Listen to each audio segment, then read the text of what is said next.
Hey, it's Steph from Art Therapy Groupie, and welcome to Research Week 1.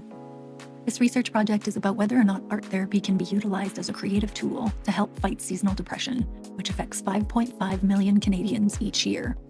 Let's talk about what is majorly affected by depression. It is the psyche, or the soul, or the spirit, the mind. Carl Jung would say that, like the body, the psyche is a self-regulating system. It strives to maintain balance between opposites, while at the same time actively seeking its own development, which he called individuation. What is the psyche? Jung says, everything of which I know, but which I am not at the moment thinking. Everything of which I was once conscious of, but have now forgotten. Everything perceived by my senses, but not noted by my conscious mind. Everything which I involuntarily feel, think, remember, want, and do. All the future things which are taking shape in me and will sometime come to consciousness. All of this is the content of the psyche. In evolutionary theory, the psyche's ability to regulate itself towards balance is an evolutionary adaptation that maintains stability by responding to internal and external changes. One of the ways this is achieved is through the conservation of energy. Feelings of low mood can conserve energy during illness or scarcity. In evolutionary theory, in terms of fundamentals, humans were focused on two things: survival and reproduction.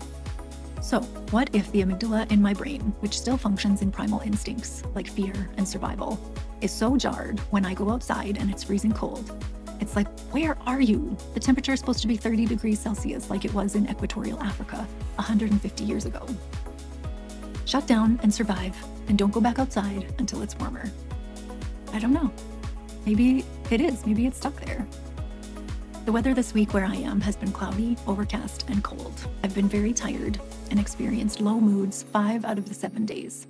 The days where I felt low and sluggish happened to be on days where the barometric pressure in the atmosphere was either rising or falling. On the days when the pressure was steady, I felt fine. Barometric pressure changes of any kind, up or down, can dysregulate the nervous system. 2 of the most common symptoms are increased fatigue and brain fog. So, if the body and the psyche, all of which are interconnected, continually seek balance, it makes sense that the atmospheric changes would cause nervous system dysregulation. Both the body and the psyche sense an imbalance and immediately search for ways to regulate. These might be conscious or unconscious ways. It's logical that we reach for food or drinks or whatever substance does it for you in an effort to balance. One of the healthy ways we can regulate is through vagus nerve stimulation. The vagus nerve belongs to our parasympathetic nervous system, which is not under our conscious control. It is responsible for the rest and digest response, which is the opposite of the fight or flight response. For those of us who are neurodivergent, studies have shown that we have lower vagal tone, which means we have more difficulty adapting to changes, facing challenges, recharging, and recovering. Our nervous systems are more rigid and can be overwhelmed more easily. You might think that the vagus nerve is a nerve, singular, in your brain somewhere. But no, it's enormous and threads itself through almost all of our internal organs. One of the healthy ways to balance is to stimulate this vagus nerve. And we can do that through breath work, cold exposure, like jumping into freezing water, ice or a cold pack on the back of your neck, meditation, yoga, mindfulness, exercise, and research has shown that probiotics and omega-3s are also very helpful. I made a lot of art this week, and it kept my mind off the weather and in a state of creativity. I can't do anything about the weather, but I can make this, and it's something significant that contributes beauty to the world. One of the goals in art therapy is expression. Sometimes the most powerful part of the process is creating something and then tearing it up or throwing it away, symbolizing the release of that emotion.